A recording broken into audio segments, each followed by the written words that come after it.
oleh WTO dalam kasus WTO putuskan Uni Eropa diskriminasi Indonesia menggunakan sengketa dagang sawit? Yang pertama adalah latar belakang sengketa dan posisi Indonesia dalam WTO.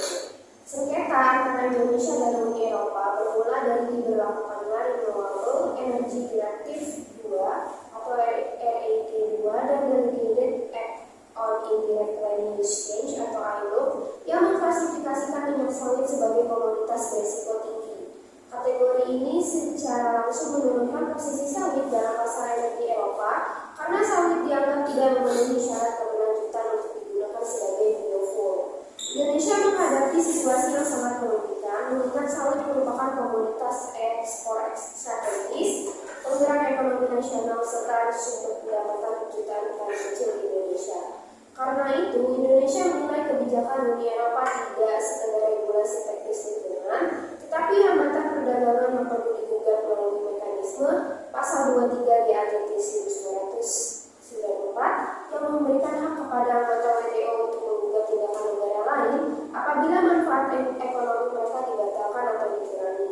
Dalam konteks perdagangan internasional, langkah Indonesia memilih jalur WTO menunjukkan pemahaman bahwa perselisihan ini tidak dapat diselesaikan hanya melalui negosiasi bilateral. Mekanisme WTO memberikan forum objektif dan legalistik di mana negara berkembang sekalipun dapat berdiri sejajar dengan negara maju. Indonesia ingin memastikan bahwa kebijakan Uni Eropa diuji bukan hanya berdasarkan retorika lingkungan, tetapi juga berdasarkan bukti ilmiah dan konsistensi hukum. Dengan demikian, sengketa ini menjadi arena di mana Indonesia secara aktif melawan proteksionisme terselubung yang dibungkus dalam narasi keberlanjutan. Sengketa sawit ini juga memperlihatkan paradoks dalam kebijakan lingkungan Uni Eropa. Meskipun Uni Eropa mengklaim ingin melindungi lingkungan global, kebijakan ILUC justru hanya diterapkan secara ketat kepada sawit, yakni komoditas yang tidak diproduksi di wilayah mereka.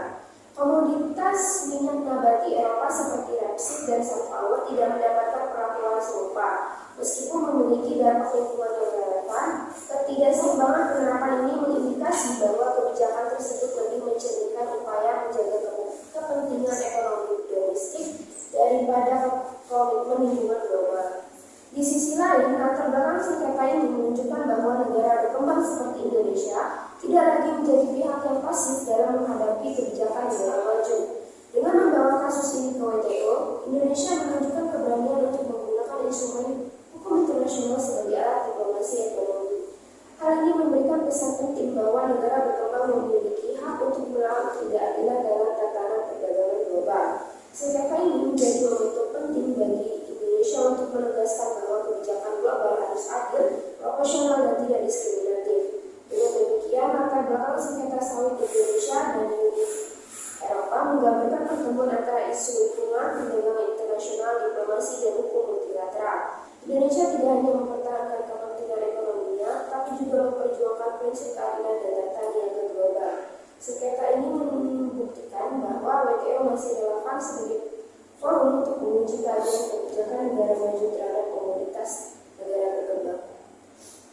Yang kedua, pelanggaran prinsip non-diskriminasi. Prinsip non-diskriminasi merupakan fondasi utama dari sistem perdagangan multilateral yang diatur dalam KATT 1994. Dan dalam sengketa ini, Indonesia menegaskan bahwa Uni Eropa telah melanggar dua pilar utamanya. Yang pertama, Most Favored Nation pasal 1 dan National Treatment pasal 3. Prinsip MFN mewajibkan setiap negara anggota WTO untuk memastikan bahwa suatu produk dari negara tidak mendapatkan perlakuan berbeda dari produk serupa yang berasal dari negara lain. Prinsip ini memastikan bahwa perdagangan internasional berjalan secara adil dan menghindari praktik profesional yang tidak objektif. Sementara itu, national treatment merupakan jaminan bahwa setelah produk impor memasuki wilayah satu negara, produk tersebut tidak boleh diperlakukan kurang menguntungkan dibandingkan produk domestik sejenis. Dalam konteks sengketa sawit, Indonesia dengan jelas menunjukkan bahwa minyak sawit yang diproduksi di luar Eropa diperlakukan secara berbeda dibandingkan minyak nabati seperti rapeseed dan sunflower yang diproduksi dalam industri Eropa sendiri. Meskipun secara fungsional dan komersial produk-produk tersebut termasuk kategori light products menurut standar WTO, Panel WTO menemukan bukti kuat bahwa perbedaan perlakuan tersebut tidak dapat dibenarkan secara ilmiah maupun metodologis. Uni Eropa menerapkan standar penilaian indirect land use change yang sangat ketat terhadap minyak sawit, sehingga sawit otomatis masuk kategori risiko tinggi dan dibatasi penggunanya sebagai bahan baku biofuel di bawah kebijakan RED II. Namun, komunitas revisit dan sunflower yang memiliki jejak lingkungan dan praktek pasok yang juga kompleks tidak melalui proses penilaian ILUC yang setara. Tidak ada penjelasan memadai mengapa sawit dinilai menggunakan parameter yang jauh lebih keras. Sementara minyak nabati domestik Eropa tidak dikenai standar yang sama. Ketidakkonsistenan ini kemudian menimbulkan dugaan kuat bahwa kebijakan ILUC merupakan bentuk diskriminasi de facto, yaitu diskriminasi yang tidak terlihat eksplisit dalam teks hukum, tetapi tercermin dalam implementasi dan dampaknya terhadap produk impor. Dalam menilai apakah sawit dan minyak nabati lainnya merupakan produk sejenis, panel menggunakan 4 kriteria klasik WTO. Yang pertama, karakteristik fisik, kegunaan akhir, prevensi konsumsi, dan klasifikasi tarif. Keempat kriteria tersebut telah digunakan dalam sengketa terkenal seperti Japan Alcoholic Beverage II dan Kisi Ancestors.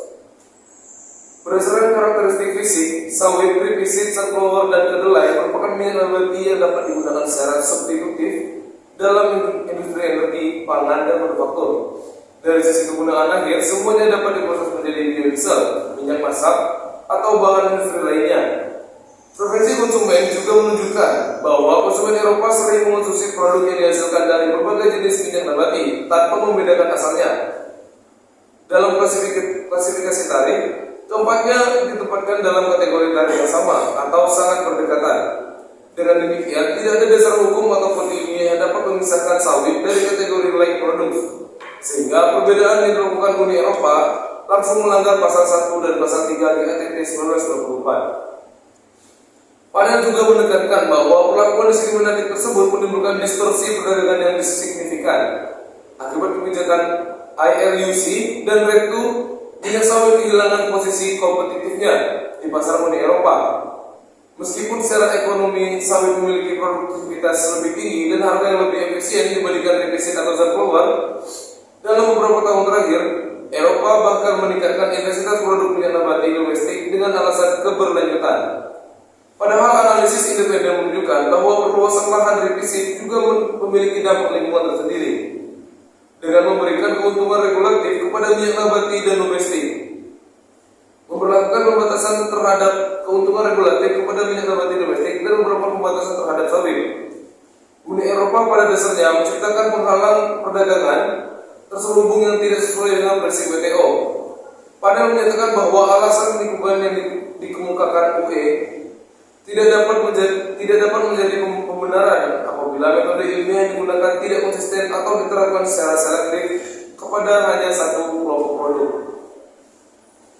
Melalui temuan tersebut, panel menyimpulkan bahwa Uni Eropa telah melanggar dua prinsip inti perdagangan internasional, MFN dan National Treatment.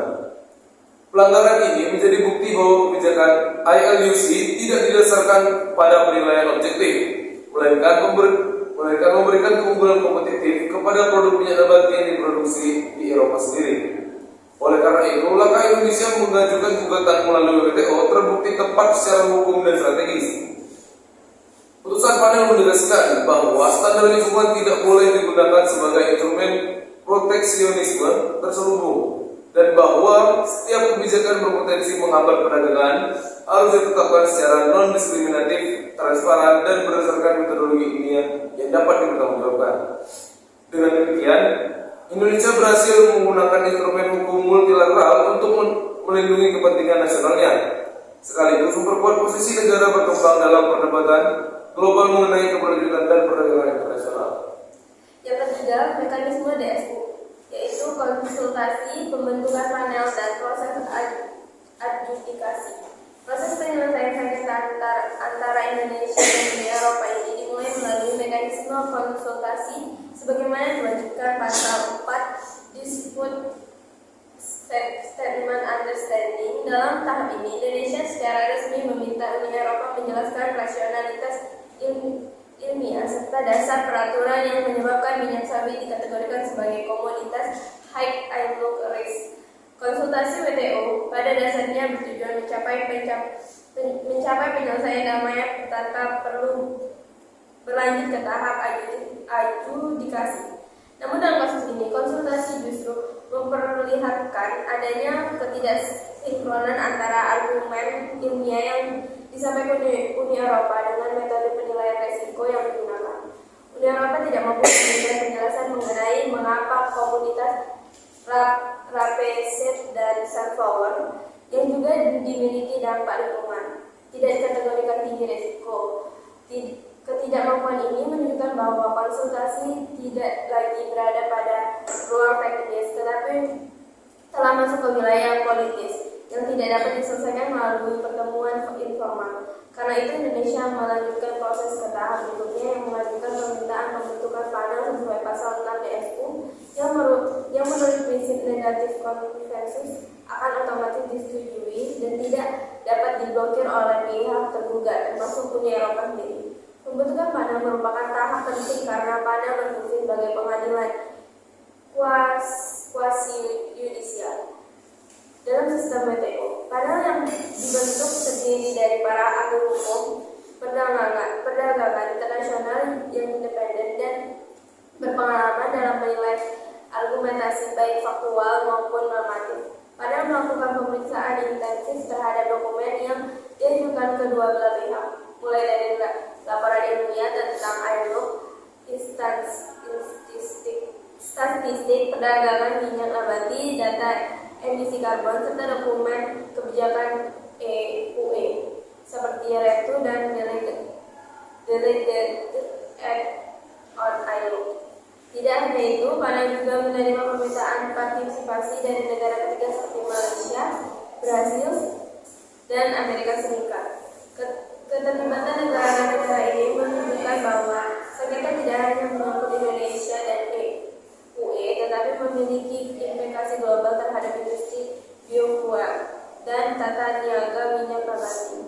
Pada menggunakan pendekatan interpretatif berdasarkan pasal 31 dan 32 Vienna Convention on the Law of Treaties yang menunjukkan penafsiran berdasarkan teks perjanjian, konteks, dan tujuan perjanjian WTO secara keseluruhan.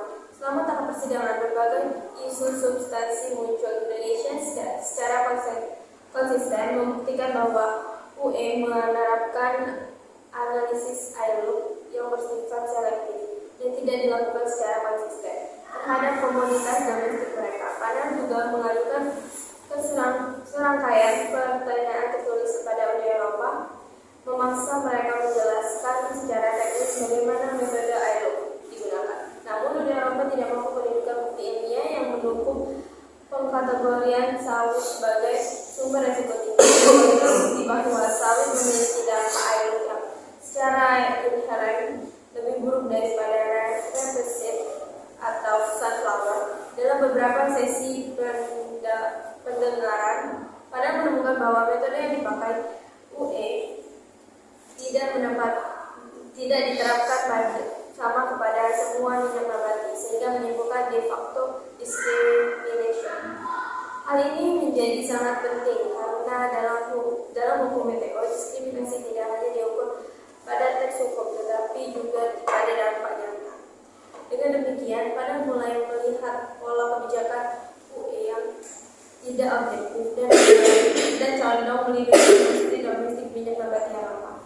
Setelah melalui rangkaian pemeriksaan mendalam, pada menyusun laporan final yang menyatakan bahwa UE telah melanggar sejumlah kewajiban internasional yang termasuk ketentuan pasal 2 dan 3 GATT 1994 mengenai MFN dan National Trade, pasal 2.1 serta pasal 2.1 dan 2.2 TBT Agreement. Penilaian ini dilakukan melalui analisis komparatif antara perlakuan terhadap sawit dan perlakuan terhadap minyak nabati lainnya. Panel menegaskan bahwa kebijakan UE tidak netral, tidak konsisten secara ilmiah, dan melampaui kebutuhan untuk mencapai tujuan lingkungan. Laporan final panel kemudian diadopsi oleh Dispute Settlement Body sehingga menjadi putusan yang bersifat final dan mengikat. Walaupun applied dari BTTO sedang tidak berfungsi, panel tetap menegaskan bahwa UE wajib mematuhi putusan tersebut karena mekanisme banding tidak dapat digunakan untuk menghalangi kewajiban implementasi.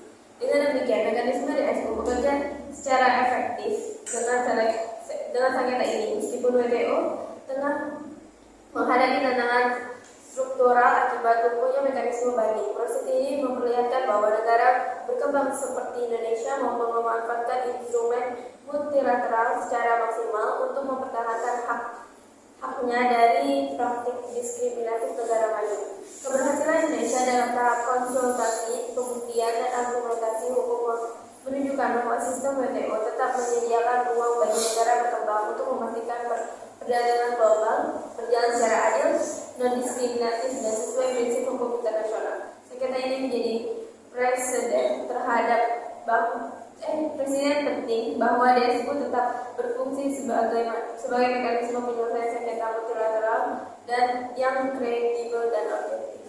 Kemudian yang keempat, analisis pelanggaran berdasarkan GATT agreement. Selain melakukan pelanggaran terhadap ketentuan inti dalam GATT 1994, kebijakan Uni Eropa juga diuji secara mendalam berdasarkan Agreement on Technical Barriers to Trade, khususnya pasal 2.1 dan pasal 2.2, yang menjadi standar utama dalam menilai apakah suatu kebijakan teknis bersifat non-diskriminatif, objektif, dan tidak memberikan hambatan perdagangan yang tidak umum. Dalam sengketa ini, Indonesia menegaskan bahwa kebijakan terkait indirect land use change dan implementasinya dalam Renewable Energy Directive 2 merupakan bentuk regulasi teknis yang tunduk pada CPT Agreement. Panel WTO menerima implementasi ini dan memeriksa kebijakan Uni Eropa secara menyeluruh,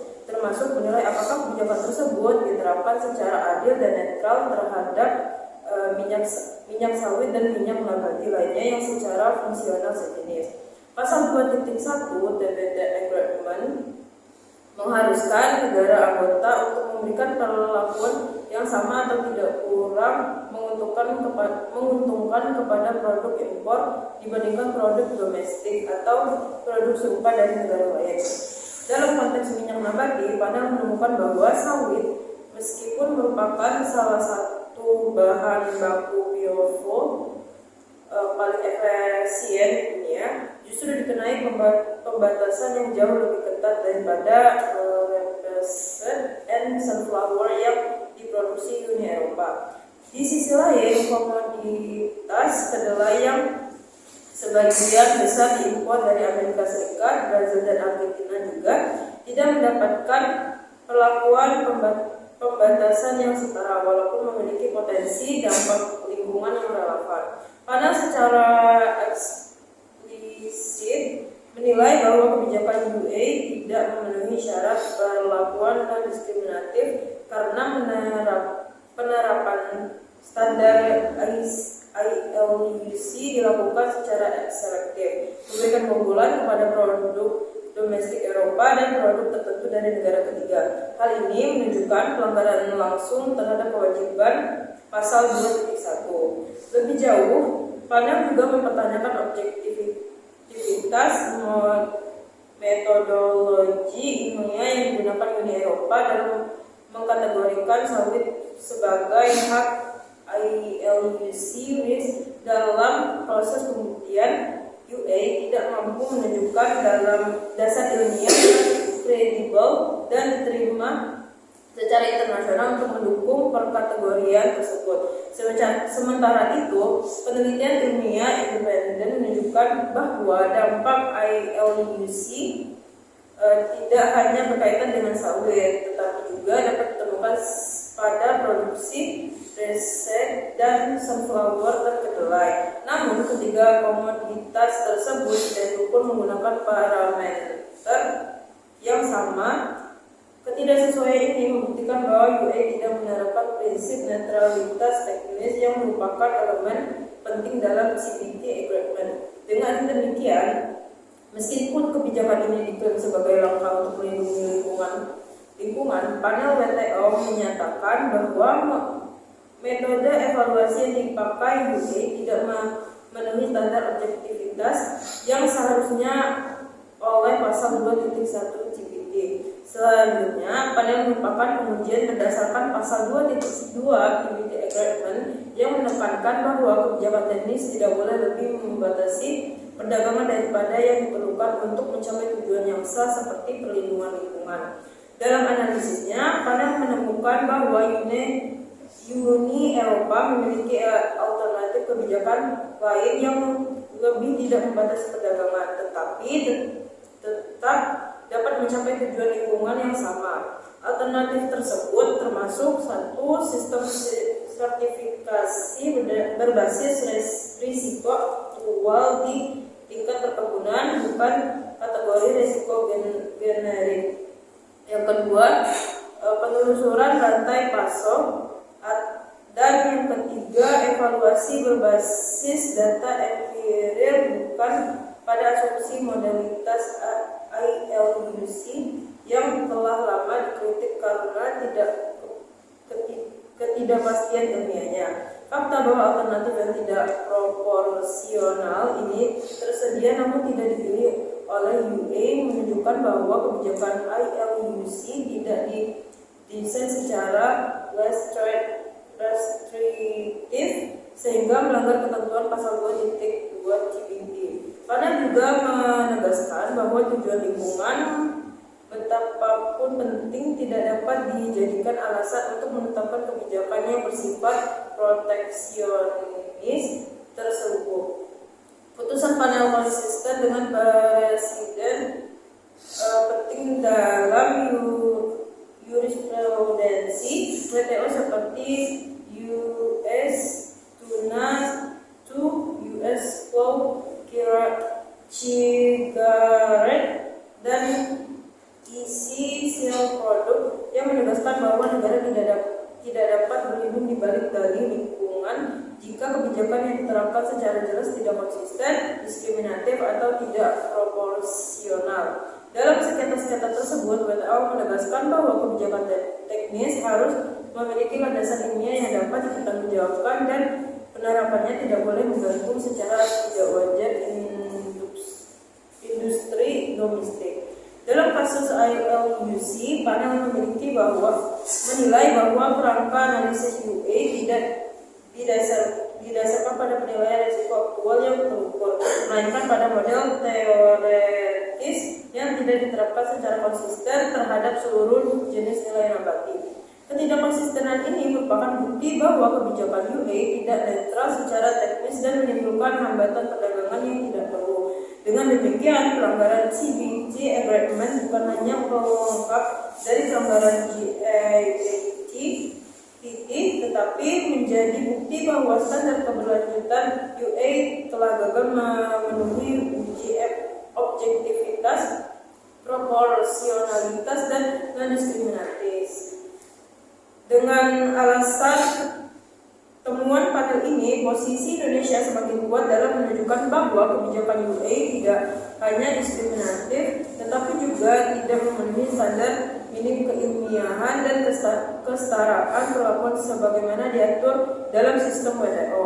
Kemenangan Indonesia di bawah CBT Agreement tidak hanya memperkuat legitimasi gugatan Indonesia, tetapi juga memberikan presiden penting bagi negara berkembang lainnya yang sering menjadi korban regulasi teknis negara maju yang dikemas sebagai kebijakan lingkungan.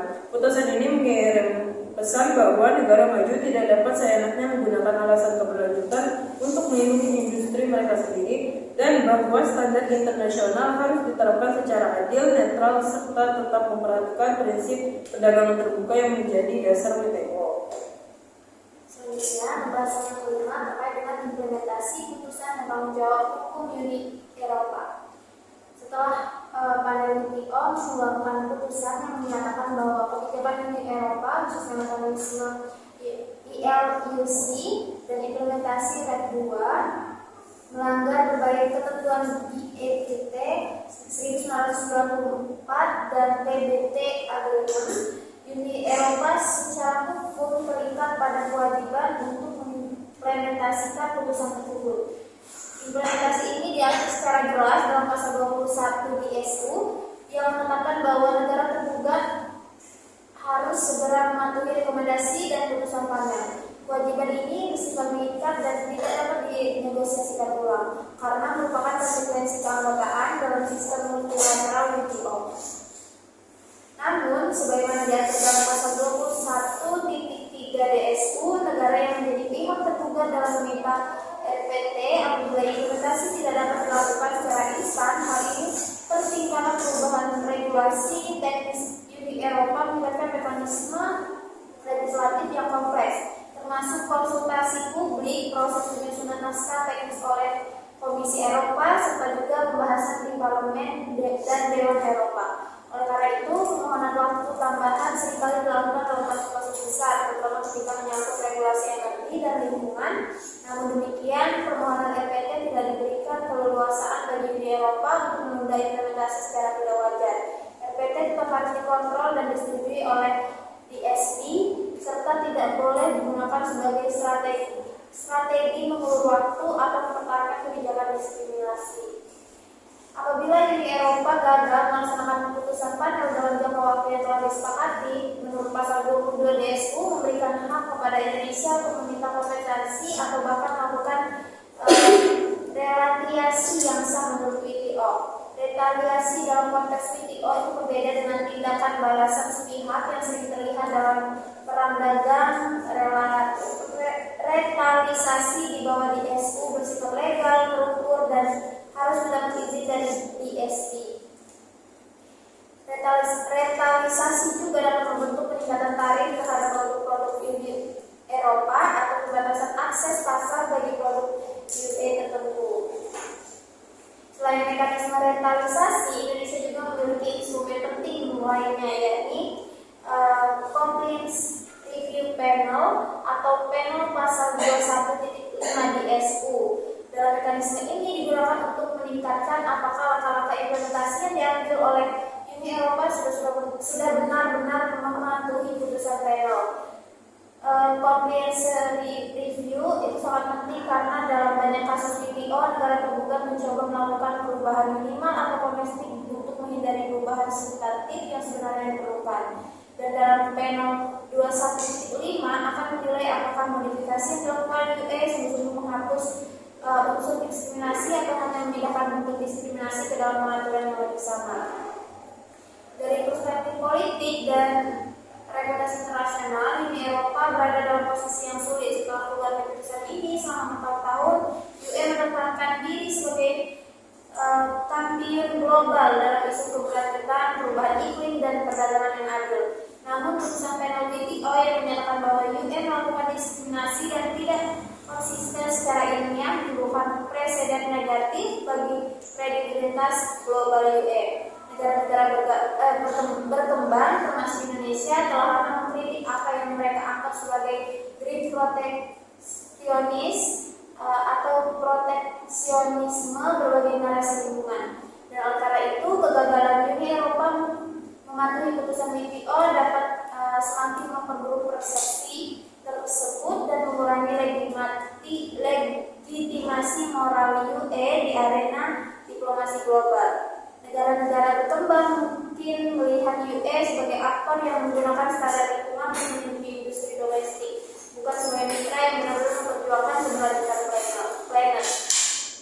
Selain itu, implementasi putusan ini memberikan dampak sistematik terhadap hubungan perdagangan antara negara maju dan negara berkembang. Dengan dimenangkannya sengketa ini, Indonesia mengirim pesan kuat bahwa negara berkembang tidak akan ragu untuk memanfaatkan mekanisme hukum multilateral untuk melawan kebijakan diskriminasi yang merugikan mereka. Dan putusan ini menjadikan presiden paling penting yang dapat mendorong negara berkembang lainnya untuk menggugat kebijakan sejenis yang diterapkan negara maju, terutama dalam isu keberlanjutan, standar lingkungan, dan juga kebijakan biofuel.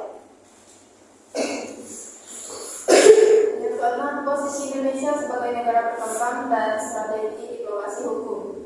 Sebagai negara berkembang dengan ketergantungan besar pada ekspor komoditas, Indonesia memiliki kepentingan strategis untuk memastikan bahwa standar lingkungan global tidak diterapkan secara diskriminatif, tidak ilmiah, dan tidak proporsional. Sengketa sawit melawan Uni Eropa menjadi contoh nyata bagaimana negara berkembang dapat memanfaatkan instrumen hukum internasional untuk mempertahankan kepentingan ekonomi nasionalnya dalam kebijakan sepihak negara maju yang berpotensi memuncak stabilitas pasar komoditas global. Dalam konteks ini, Indonesia tidak sekedar membela komoditas sawit sebagai produsen ekspor penting, tetapi juga berupaya menjaga keadilan sistem perdagangan global yang semakin terancam oleh kebijakan proteksionis berbasis lingkungan. Oleh karena itu, gugatan Indonesia di WTO memperlihatkan bahwa negara berkembang tidak lagi berada pada posisi inferior dalam menghadapi kebijakan sepihak negara maju, tetapi mampu tampil sebagai aktor yang asertif, legalistik, dan berbasis bukti ilmiah. Dalam membangun posisinya sebagai negara berkembang yang kritis terhadap standar berkelanjutan diskriminatif, Indonesia tidak hanya menyusun argumen ekonomi, tetapi juga memperkuat posisinya melalui serangkaian bukti ilmiah dan analisis regulasi yang menunjukkan bahwa model ILUC yang digunakan Uni Eropa tidak konsisten, tidak objektif, dan tidak diterapkan secara sistematis kepada semua minyak nabati yang sejenis. Dengan demikian, Indonesia menunjukkan bahwa negara berkembang pun mampu memasuki medan perdebatan ilmiah dan teknis yang selama ini didominasi negara maju. Maka ini sangat penting dalam konteks diplomasi global karena memperlihatkan bahwa negara berkembang dapat membangun narasi tandingan berbasis sains untuk menantang standar lingkungan yang bias. Melalui pendekatan ini, Indonesia menghindari stigma sebagai negara yang mengabaikan isu lingkungan. Sebaliknya, Indonesia mengingatkan standar lingkungan yang adil, rasional, dan tidak digunakan sebagai alat proteksionisme. Kemenangan Indonesia dalam sengketa ini menegaskan bahwa negara berkembang dapat menjadi aktor aktif dan berpengaruh dalam sistem perdagangan multilateral. Indonesia bukan hanya menerima kebijakan global, tetapi kini berposisi sebagai negara yang dapat membentuk arah norma perdagangan dan keberlanjutan di tingkat internasional. Dengan memenangkan sengketa ini, Indonesia meningkatkan posisi tawarnya dalam berbagai forum global terkait biofuel, perubahan iklim, dan standar teknis internasional. Hal ini memiliki implikasi luar. Pertama, Indonesia memperoleh legitimasi untuk mempertanyakan kebijakan lingkungan Uni Eropa lainnya, seperti EU Deforestation Regulation (UDR), yang juga dinilai berpotensi diskriminatif dan mengancam petani kecil di negara berkembang. Kedua, Indonesia menunjukkan kepada negara berkembang lainnya bahwa mereka memiliki hak dan kapasitas untuk menantang standar global yang tidak adil melalui forum hukum multilateral, bukan hanya melalui diplomasi bilateral yang seringkali asimetris. Dalam konteks diplomasi internasional, keberhasilan Indonesia tidak terlepas dari strategi diplomasi hukum yang pragmatis, terukur, berbasis pada tata kelola multilateral. Indonesia tidak memposisikan dirinya sebagai negara yang anti lingkungan atau anti keberlanjutan. Sebaliknya, Indonesia menunjukkan bahwa keberlanjutan harus selaras dengan keadilan bagi negara berkembang. Pendekatan ini menciptakan narasi yang kuat bahwa standar lingkungan global tidak boleh disusun secara sepihak tanpa memperhatikan kompleksitas kondisi sosial ekonomi negara berkembang seperti ketergantungan petani kecil pada ekspor komoditas tertentu. Diplomasi hukum Indonesia juga menekankan bahwa standar keberlanjutan harus mencerminkan perbedaan kuantitas, teknologi, dan struktur ekonomi antara negara maju dan negara berkembang, sebagaimana ditegaskan dalam prinsip common but differentiated responsibilities (CBDR) dalam hukum lingkungan internasional. Pencapaian Indonesia juga diperkuat oleh kemampuannya membangun koalisi informal dengan negara lain yang menghadapi tantangan serupa.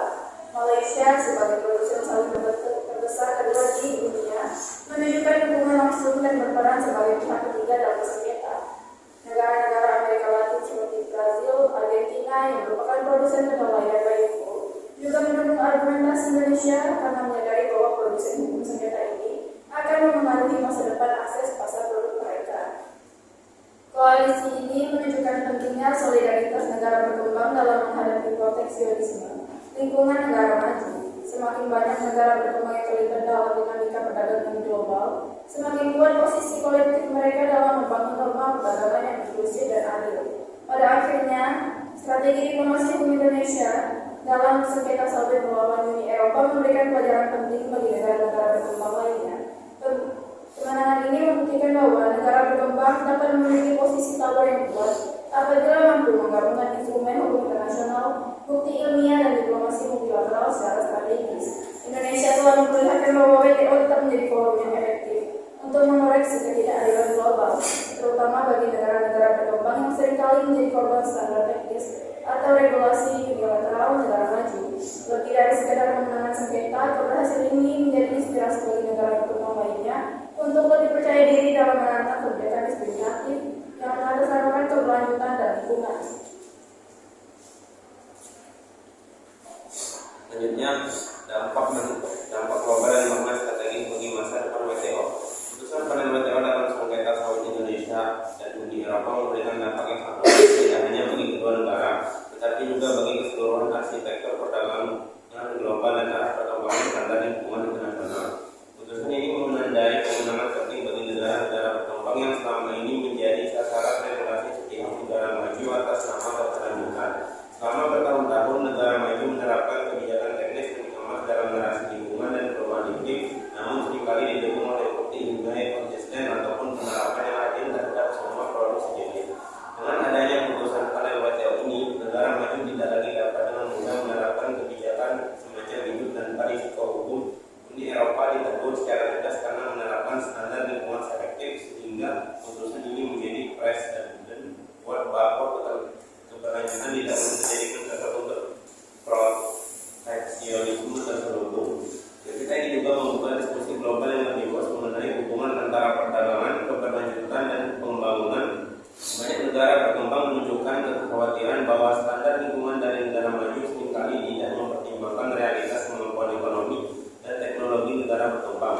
Dengan kemenangan Indonesia, negara-negara berkembang kini memiliki presiden kuat untuk menantang kebijakan unilateral